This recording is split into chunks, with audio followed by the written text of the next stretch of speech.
ओम नमो भगवते वासुदेवाय। श्री विष्णवे नमः। परमात्मने नमः। अंत्यकर्म श्राद्ध प्रक्रिया का निरूपण भाग 5 प्रमाण संग्रह। 10 दिन तक दीपदान तथा दीपक की दिशा।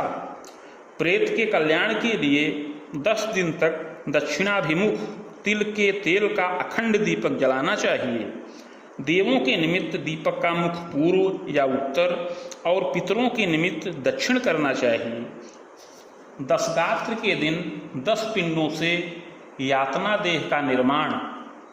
10 गात्र के प्रथम पिंड से सिर, द्वितीय पिंड से कर्ण, नेत्र और नासिका, तृतीय पिंड से गला, स्कंध, भुजा तथा वक्षस्थल, चतुर्थ पिंड से नाभि, लिंग अथवा योनि तथा गुदा, पंचम पिंड से जानु, जंघा तथा पैर, खष्ठ पिंड से सभी मर्म स्थान, सप्तम पिंड से सभी नाड़ियां, अष्टम पिंड से दंत, लोम आदि, नवम पिंड से वीर्य अथवा रज और दसम पिंड से शरीर की पूर्णता, तृप्तता तथा शुद्धि पर्यय होता है। शिरस्त्वाद्येन पिंडेन प्रेतस्य क्रियते सदा, द्वितीयेन तु कर्णाक्षी नासिकाश्च समासतः, गलां सभुजवक्षांसि, तृतीयेन यथाक्रमात्, चतुर्थेन तु पिंडेन नाभिलिंग गुदानि च, जानुजंघे तथा पादौ, पंचमेन तु सर्वदा, सर्वमर्माणि खष्ठेन, सप्तमेन नाड्यः, दंतलोमाद्य खष्ठेन, वीर्यं तु नवमेन च, दशमेन तु पूर्णत्वं, तृप्तया क्षुद्धि पर्ययः। श्राद्ध देश का स्वरूप। शून्य स्थान, गौशाला, नदी तट अथवा एकांत स्थान में श्राद्ध करने से पितर संतुष्ट होते हैं। श्राद्ध भूमि दक्षिण की ओर ढाल वाली तथा गोमय आदि से लीप कर पवित्र बनाई गई होनी चाहिए। पिंडदान का द्रव्य।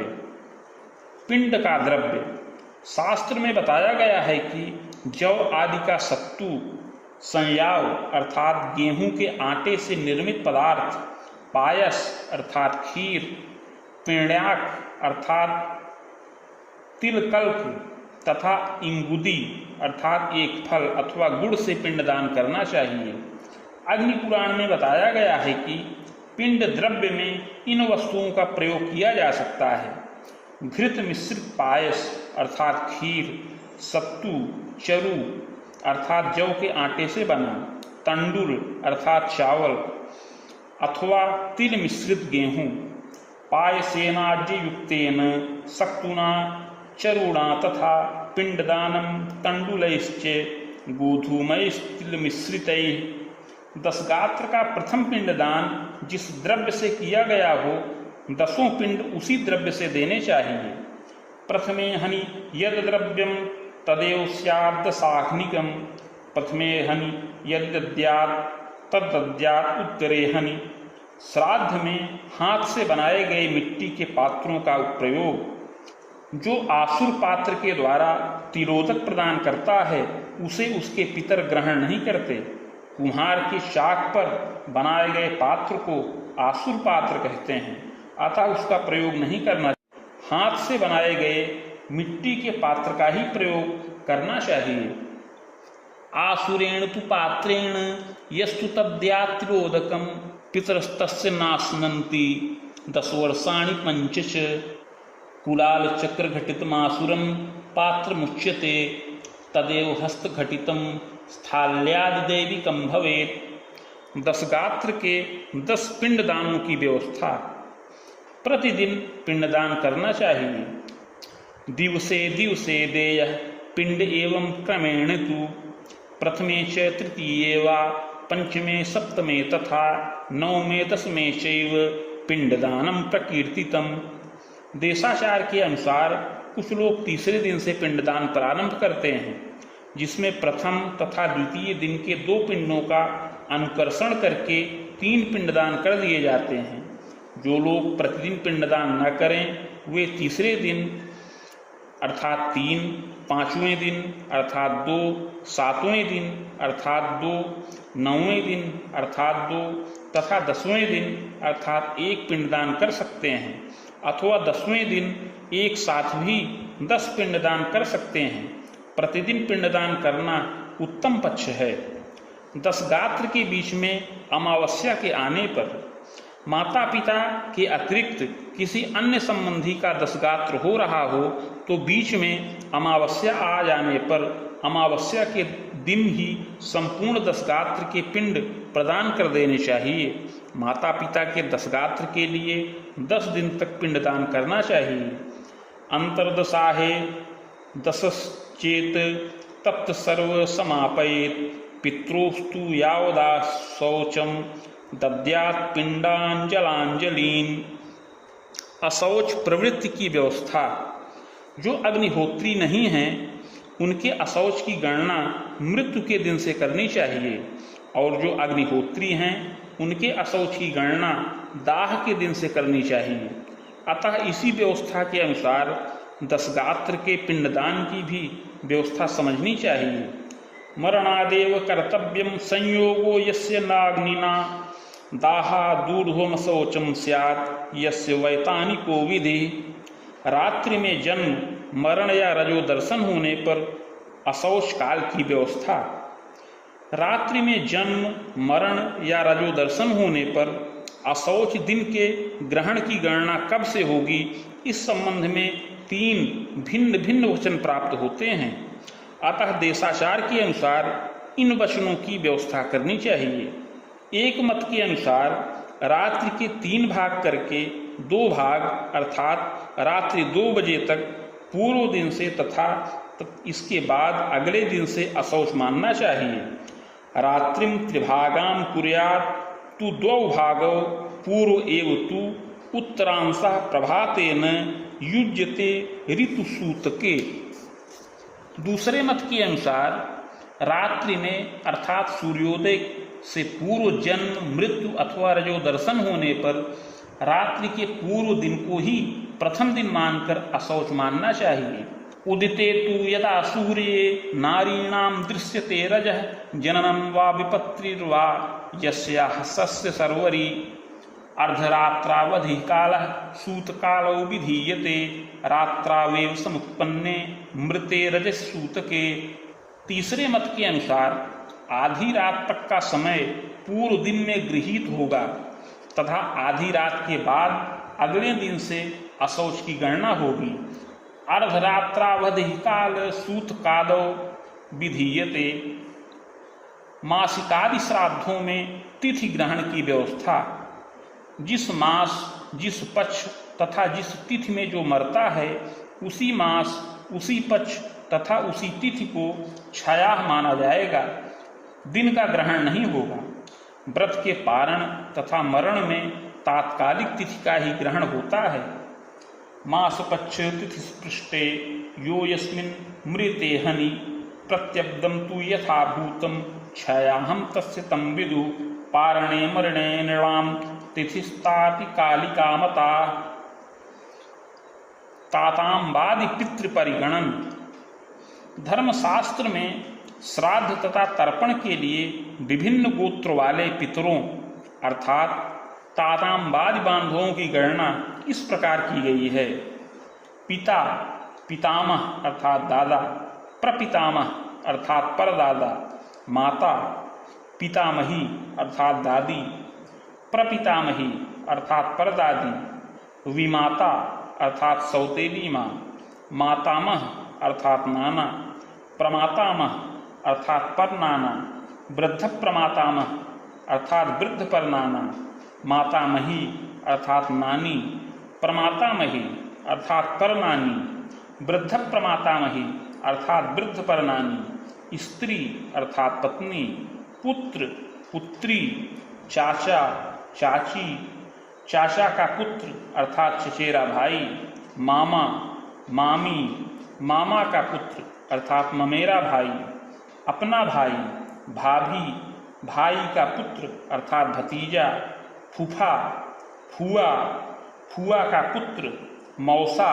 मौसी, मौसा का पुत्र, अपनी बहन, बहनोई, बहन का पुत्र अर्थात भांजा, ससुर, सास, सद्गुरु, गुरुपत्नी, शिष्य, संरक्षक, मित्र तथा भृत्य अर्थात सेवक। 10वें दिन मुंडन एवं क्षौर का विधान।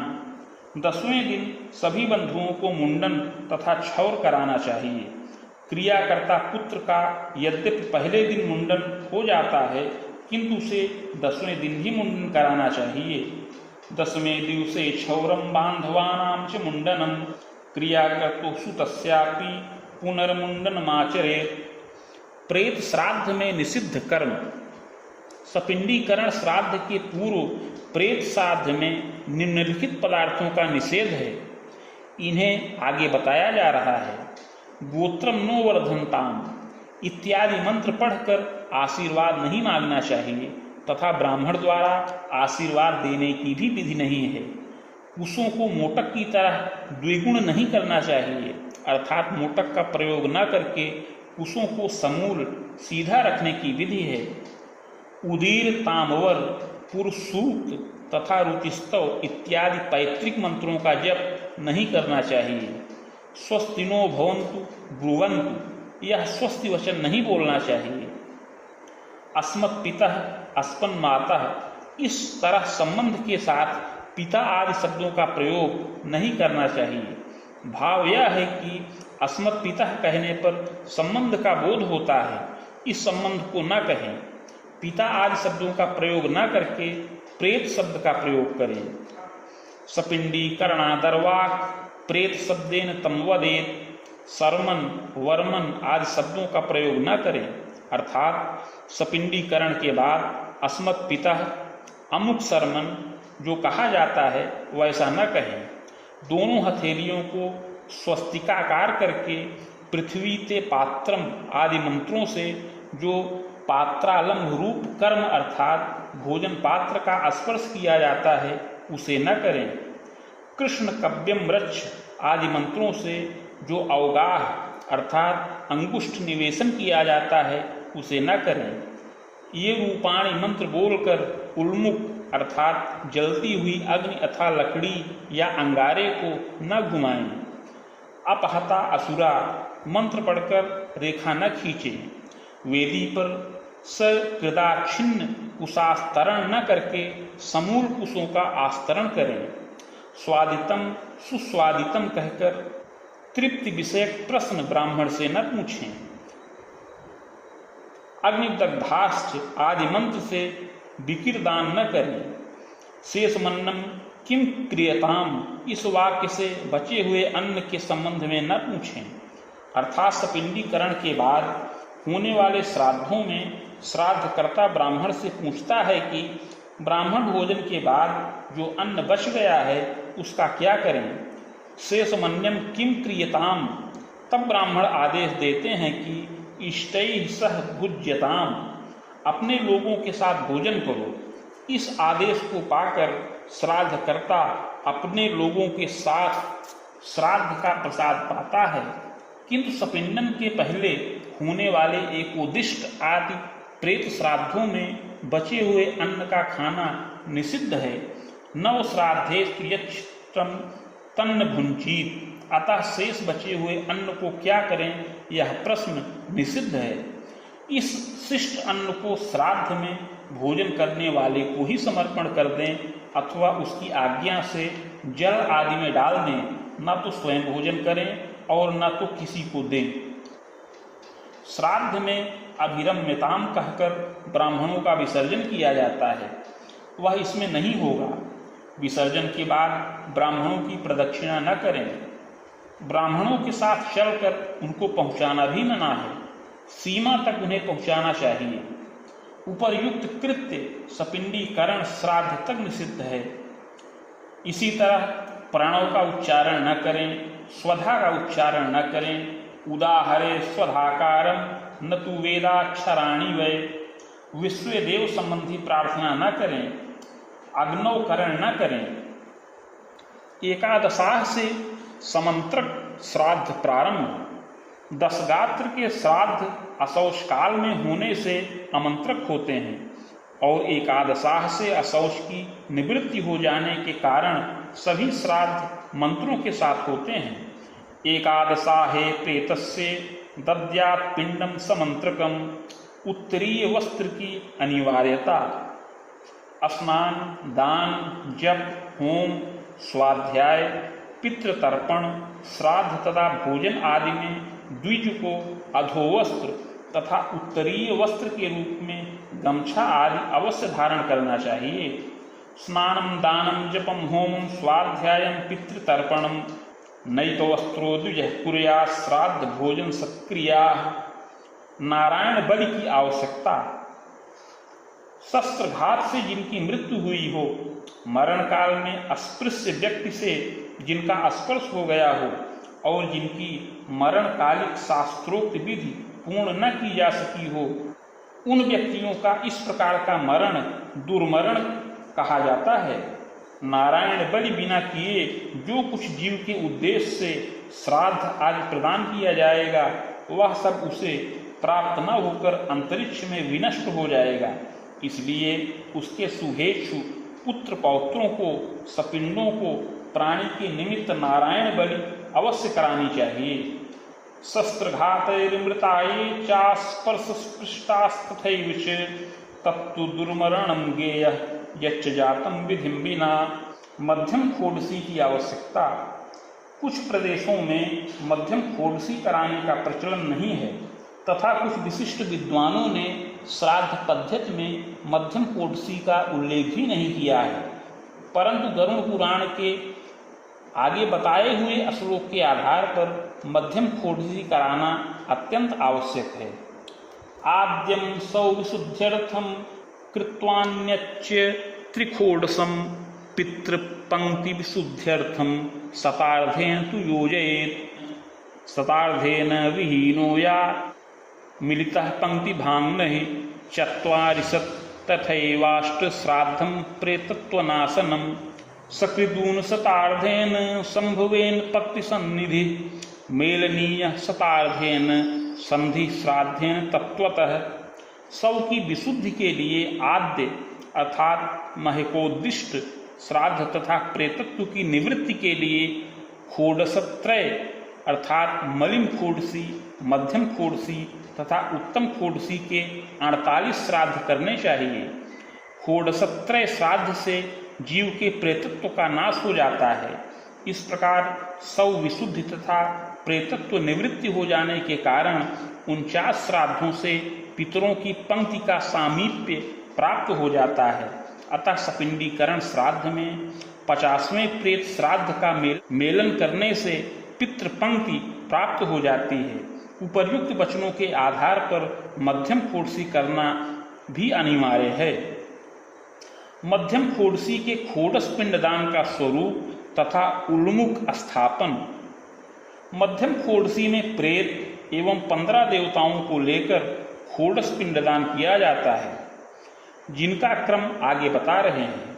पहला पिंड विष्णु के लिए, दूसरा पिंड शिव के लिए, तीसरा पिंड सपरिवार यमराज के लिए, चौथा पिंड सोमराज के लिए, पांचवा पिंड हव्यवाह के लिए, छठवां पिंड कव्यवाह के लिए, सातवां पिंड काल के लिए, आठवां पिंड रुद्र के लिए, नौवां पिंड पुरुष के लिए, 10वां पिंड प्रेत के लिए, 11वां पिंड विष्णु के लिए, 12वां पिंड ब्रह्मा के लिए, 13वां पिंड विष्णु के लिए, 14वां पिंड शिव के लिए, 15वां पिंड यम के लिए और 16वां पिंड तत्पुरुष के लिए। प्रथमं विष्णवे दद्यात्, द्वितीयं श्री शिवायश याम्याय परिवाराय, तृतीयं पिंडमृत्सृजेत्, चतुर्थं सोमराजाय हव्यवाहाय, पंचमं कव्यवाहाय, षष्ठं च दद्यात् कालाय, सप्तमं रुद्रायश्चाष्टमं दद्यान्, नवमं पुरुषायश प्रेताय, दशमं चैवैकादशं विष्णवे नमः, द्वादशं ब्रह्मणे दद्यात्, विष्णवे च त्रयोदशं, चतुर्दशं शिवायैव, यमाय दशपञ्चकं दद्यात्, पुरुषायैव पिंडं खोडशकं खग, मध्यम खोडशकं प्राहुर तत्त्वविदो जनाः। अंगार को घुमाने के अनंतर पिंड वेदी के दक्षिण दिशा में स्थापित करना चाहिए। श्राद्ध में पितृ गायत्री का पाठ।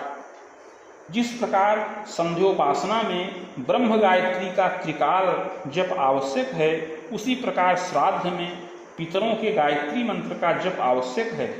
श्राद्ध के प्रारंभ, मध्य तथा अंत में आगे बताए हुए पितृ गायत्री मंत्र का जप करना चाहिए। ओम देवताभ्यः पितृभ्यश्च महायोगिभ्य एव च नमः स्वाहायै स्वधायै नित्यमेव नमो नमः। आद्यावसाने श्राद्धस्य त्रिरावृत्या जपे सदा पिंड निर्वपणे वापि जप देवं समाहितः। नेवी बंधन एवं आवाहन। श्राद्ध में रक्षा के लिए किसी पत्ते में तिल तथा कुशत्रय से नेवी बंधन किया जाता है। पितृ कार्य में दक्षिण कट भाग में तथा देव कार्य में वाम कट भाग में नेवी बंधन होता है। पितॄणाम दक्षिणे पार्श्वे विपरीता तु दैविके दक्षिणे कटिदेशे तु कुशत्रैतिलैः सह तर्जयन्ति दैत्यानां यथा नृणामयस्तथा। पितरों तथा प्रेत का आवाहन आसनों पर तिल छोड़कर तथा देवताओं का आवाहन आसनों पर जौ छोड़कर करना चाहिए। पितृ कार्य में पातित वामजान। पितृ कार्य में बायां घुटना तथा देव कार्य में दाहिना घुटना जमीन में लगाना चाहिए। दक्षिणम पातये जानुम देवान परिचरन् सदा पातयेदितरम जानुम पितृन परिचरन् सदा। श्राद्ध में एक तंत्र की निवृत्ति कहाँ कहाँ होती है?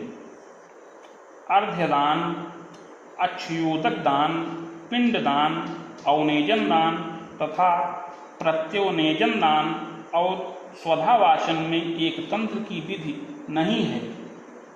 अर्घ्ये क्षयोदके चैव पिंडदाने वनेजने तंत्रस्य तु निवृत्ति स्यात् स्वधावाचन एव च। मंडलकरण एवं अग्नौकरण। देवताओं के लिए चतुष्कोण और प्रेत तथा पितरों के लिए वृत्ताकार मंडल करना चाहिए। दैवे चतुरस्त्रम पित्रे वर्तुलम मंडलम। देवताओं के लिए दक्षिणावर्त तथा प्रेत तथा पितरों के लिए वामावर्त मंडल बनाने की विधि है। प्रदक्षिणम तु देवानां पितॄणां प्रदक्षिणम। अग्नौकरण के संबंध में वीर मित्रोदय श्राद्ध प्रकाश में प्राप्त वचन के अग्नि भाव पद का अर्थ अग्न्याधाना भाव है।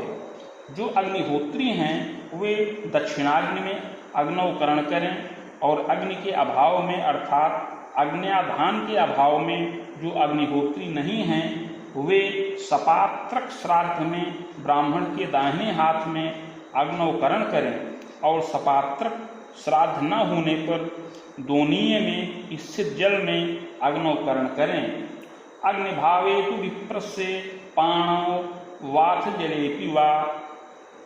देव पात्रालंबन तथा पितृपात्रालंबन। देवताओं का पात्रालंबन उत्तान बाएं हाथ पर, उत्तान दाहिना हाथ स्वस्तिकाकार रखकर करना चाहिए तथा पितरों का पात्रालंबन अनुत्तान दाहिने हाथ पर, अनुत्तान बाएं हाथ को स्वस्तिकाकार रखकर करना चाहिए। पित्रेनुत्तान पाणिभ्याम उत्तानाभ्याम च दैवते दक्षिणम तु करम कृत्वा वामोपरि निधाय च देवपात्रमथालभ्य पृथ्वी ते पात्रमुच्चरेत्। दक्षिणोपरि वामं च पितृपात्रस्य लंभनं पात्रालंबनं कुर्यात् दत्त्वा चान्नं यथाविधि। अंगुष्ठ निवेशन। उत्तान हाथ के अंगूठे से अन्न स्पर्श करने पर वह श्राद्ध आशु श्राद्ध हो जाता है और पितरों को उपलब्ध नहीं होता। इसलिए अनुत्तान हाथ के अंगूठे से अन्न आदि का स्पर्श करना चाहिए। जो अज्ञानतावश उत्तान हाथ से अंगुष्ठ निवेशन करता है तो वह अन्न राक्षसों को प्राप्त होता है। उत्तानेन तु हस्तेन द्विजांगुष्ठ निवेशनम यह करोति नरो मोहात् तद्वै रक्षांसि गच्छसि। भोजन पात्रों से तिलादि का अपसारण। पितरों के भोजन पात्रों से परोसने के पूर्व तिल आदि को हटा देना चाहिए। ऐसा न करने से अर्थात अन्न पात्रों में तिल देखकर पितर निराश होकर वापस लौट जाते हैं। अन्न पात्रे तिलान दृष्ट्वा निराशाः पितरो गताः। जानिए विकिरदान कहाँ करें। आभ्युदयिक अर्थात वृद्धि श्राद्ध में पूर्व में, पार्वण श्राद्ध में नैऋत्य कोण में, सांवत्सरिक श्राद्ध में अग्निकोण में तथा प्रेत श्राद्ध में दक्षिण दिशा में विकिरदान करना चाहिए। आभ्युदयिके तु पूर्वे नैऋत्ये पार्वणे तथा अग्निकोणे छयाहे स्यात् प्रेतश्राद्धे च दक्षिणे। दान में दी जाने वाली सैया की दिशा। देव सैया का सिरहाना पूर्व, यज्ञ सैया का दक्षिण, तीर्थ सैया का पश्चिम और प्रेत सैया का उत्तर की ओर होना चाहिए। देव सैया सिरः प्राच्याम, मख सैया तो दक्षिणे, पश्चिमे तीर्थ सैयायाः, प्रेत सैया सिरोत्तरे। जानिए सैयादान का स्वरूप। मृत प्राणी के निमित्त एकादशाह तथा द्वादशाह दोनों दिन सैया देने का विधान है। एकादशाह के दिन उत्तर की ओर सिरहाना कर सैया को बिछाएं। सैया के नीचे ईशान कोण में सामर्थ्यानुसार धातु या मिट्टी से बना घृत पूर्ण पात्र, अग्नि कोण में कुमकुम पात्र, नैऋत्य कोण में गेहूं से भरा पात्र तथा वायव्य कोण में जल पात्र रखें। सिरहाने की ओर घृत पूर्ण कलश रखें। यह निद्रा कलश कहलाता है। सैया पर गद्दा आदि बिछाकर श्वेत चादर से सुसज्जित कर दें। कोमल तकिया लगा दें। मृत व्यक्ति के द्वारा उपयोग में लाई गई वस्तुएं अर्थात वस्त्र, वाहन, पात्र आदि सामग्रियों को सैया के पास इकट्ठा करें। सैया के नीचे सप्तधान्य रख दें। मृत व्यक्ति को जो वस्तुएं प्रिय थी निषिद्धेतर उन वस्तुओं को सैया के पास रख दें। सैया के ऊपर फल, फूल, माला, पान, कुमकुम, कर्पूर, अगर, चंदन, धोती, गमछा, मच्छरदानी, श्रृंगार पात्र, आभूषण, पुस्तक, जपमाला, स्वर्णमयी प्रेत प्रतिमा अर्थात कांचन पुरुष और भोजन पात्र आदि रख दें। तस्माच्छयाम समासाद्य शारदारुमयीं शुभां दंतपत्र चितां रम्यां हेमपट्टैरलंकृतां रक्ततूर्य प्रतीच्छन्नां शुभशीर्षोपधानिकां प्रच्छादनपटीयुक्तां गन्धधूपाधिवासितां तस्यां संस्थाप्यहं मंच हरिं लक्ष्म्यां समन्वितं घृतपूर्णं च कलशं तत्रैव परिकल्पयेत् ताम्बूलं कुङ्कुमाच्छोदं कर्पूरा गुरुचन्दनं दीपकोपानहो छत्रं चामरासनभाजनं पार्श्वेषु स्थापयेत् भक्त्या सप्तधान्यानि चैव हि शयनस्थं च भवतीत्यच्च अस्थादुपकारकं भृङ्कारकादर्श पंच वर्णवितान शोभितं शय्यामेवं विधां कृत्वा ब्राह्मणाय निवेदयेत्। प्रेतोपभुक्तं यत्किञ्चित् वस्त्रवाहन भाजनं यद्यदिष्टं च यस्यासीत् तत्सर्वं प्रतिपादयेत्। प्रेतं च पुरुषं हैमं तस्यां संस्थापयेत् तदा पूजयित्वा प्रदातव्या मृतशय्या यथोदिता।